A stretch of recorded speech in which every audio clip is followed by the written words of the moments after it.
Hey, Zach here, and while working with Eevee in Blender recently, I noticed that the render settings are quite hard to grasp and not really intuitive. So here I share some quick settings you can tweak to drastically improve the render quality in Eevee, and we'll do some comparisons to see how much these settings will affect the render time.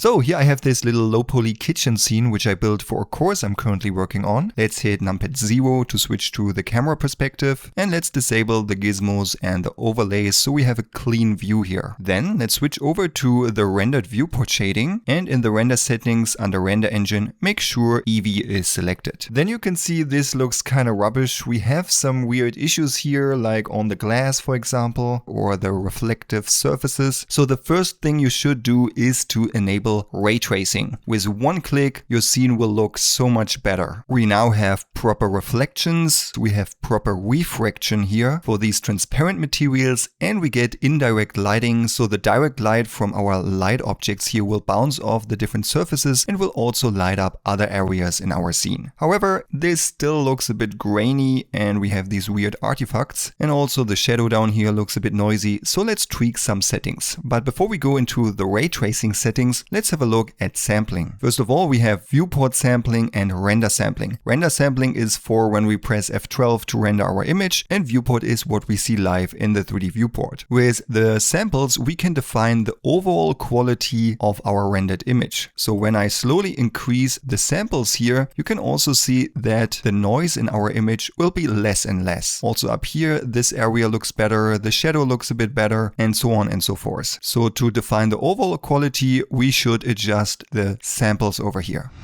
Then, to improve the shadow quality, we can adjust the rays and steps. With rays, we can define the numbers of rays to trace for each light. That means the higher we set this value, the better the shadow quality will be. And the steps will define the samples per light ray. So essentially the quality for each light ray. So we can crank up the rays to 4 and the steps maximum to 16, which will improve the quality of our shadow here. Now let's switch over to ray tracing. Here, first of all, we can set the resolution from 1/2 to 1:1, which will improve the quality for refractive materials and reflective materials. So when I lower this quality here to 1:16, for example, you can see this looks quite bad in the classes and in the pot over here. And when I set it to 1:1, this looks a lot better. Then when we have a closer look over here, we can get some artifacts inside the reflection and also in refractive materials.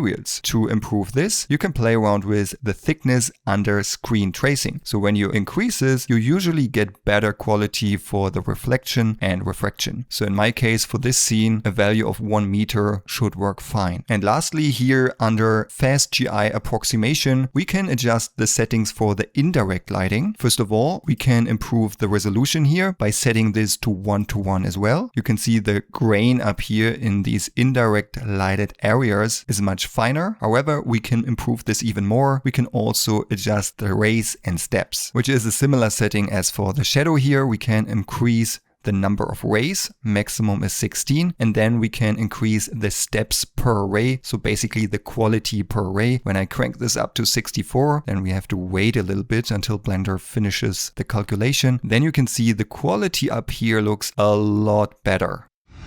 And that's already everything. These are the few settings I wanted to show you to quickly improve the quality of your Eevee renders. So as a quick recap, increase the samples for better overall quality, increase the rays and steps for the shadow quality, enable ray tracing for better reflections, refractions, and indirect lighting. Set the resolution to 1:1 for better refraction and reflection quality. Under screen tracing, increase the thickness for improving the reflections and refractions. And here under fast GI approximation, you can increase the resolution to 1:1 to get better indirect lighting and improve it even more with increasing rays and steps. And this simple, you can go from this to something like this.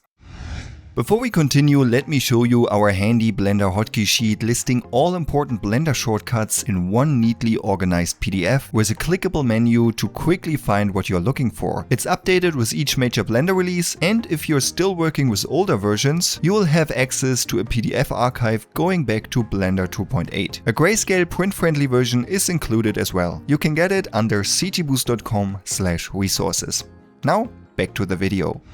So now let's test how these different Eevee settings will affect the render time. Here I reset the settings back to default. However, for our base render, I still want to enable ray tracing. And here under ray tracing, screen tracing, let's increase the thickness to 1 meter, which will not really affect the render time. But the rest we leave at the default settings for now. And here under sampling, important, now we have to tweak the render samples. Let's start with 16 samples. Then before we hit a render, let's go over to the output settings. And here under format resolution, we can adjust the resolution of our final image. Right now we have full HD. However, I want to have a slightly higher resolution. So let's just increase this percentage slider to 150%. Keep in mind though, the higher you set the resolution, the longer the render time will be as well. And besides that, your CPU and GPU will also affect the render time. So if you have a really powerful computer, this can speed up the render time. And if you have a potato computer, this can increase the render time also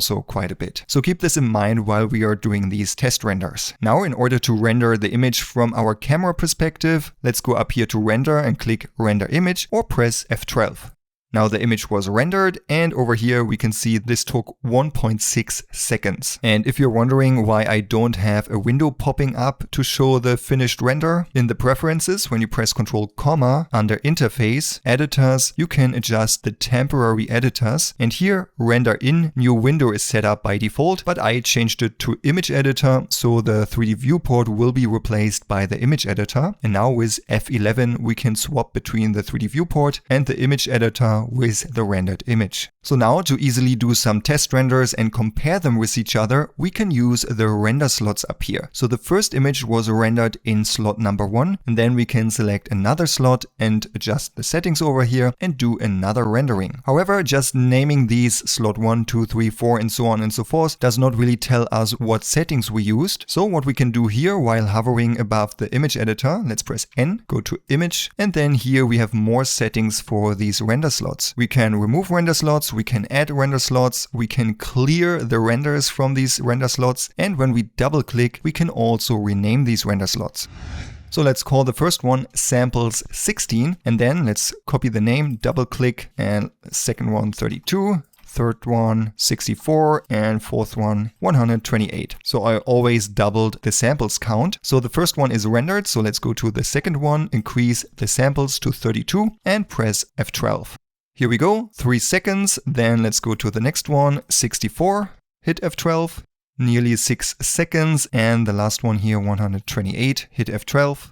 Nearly 12 seconds render time. And now to compare the quality of these renders, you can of course just click through here, or you can also press J to cycle through all the render slots where we have a render. And now you can see that the quality, especially visible up here with more samples, will look better and better. Of course, you can go even higher and see how long this will take to render, but I don't want to overdo it here. I rather want to check out the other rendering settings. So increasing the samples will not only increase the quality, but also the render time. So let's have a look. 16 samples, nearly 2 seconds, 32, 3 seconds, 64, 6 seconds, and then 128, 12 seconds. So with doubling the samples, we are basically also doubling the render time. So keep this in mind. Usually when we are just rendering one still image, it doesn't really matter if there are a few seconds more render time. But keep in mind when you're rendering out an animation with like thousands of frames, each additional second of render time will increase the overall render time quite a bit. So for animations, I would be more sensitive for a better balance between render time and quality. Next up, let's have a look at the shadow settings. Here we have the rays and steps. Rays we had maximum of 4 and steps maximum of 16. So let's do 4 render slots here. Let's call it shadow 1 to 2. So the first number is rays and the second number is steps. Then let's increase this 2 to 4, 3 to 8, and here 4 to 16. So let's quickly render this and then let's check out the quality and render time. So then let's check how the quality and render time changes. So let's go to shadow 1, 2. We have 10 to 11 seconds. Quality is quite fine, I think, but it can be better. 2 to 4. We have 12 seconds, 3 to 8, 16 seconds, and 4 to 16, 25 seconds roughly. And the quality of the shadow is also improving quite a bit. So we basically doubled the render time with increasing the shadow quality to the max. So and lastly, let's check out the ray tracing settings here. Let's create 4 render slots again. First of all here, let's set the resolution 1:1 for both the ray tracing in general, but also for the fast GI approximation. And let's call this one RT for ray tracing 1:1. And here let's also start with a base ray count. So the maximum rays are 16 and the maximum steps are 64. So the first one should be 2. And let's get started with 8 steps. So here let's just add these numbers, and then here let's copy this and let's increase these numbers times 2. So here we have 8, 32, and then 16 and 64. So now let's render through these images and then again compare the quality and render time. So let's hit F12. So, and after a short moment, this was rendered as well. So let's have a look. 2 rays and 8 steps. We had a render time of 30 seconds. Then let's see, increasing this to 4 and 16, we have around 15 seconds more, 45. Then 8 and 32, we are already at 1 minute and 27 seconds. And then 16 and 64, the maximum, we are already at 3 minutes 13. So the render time increased quite a bit, but when we have a look at these different renders, the render quality also increased quite a bit. So for a still render like this, I would definitely increase this to the max and wait the extra render time to get the maximum quality here. However, for an animation, this would probably be overkill. Yeah, and this is how you can improve your Eevee renders quite a bit with a few clicks. Thanks for watching, and don't forget to check out our Blender shortcut PDF over at cgboost.com/resources. Zach out.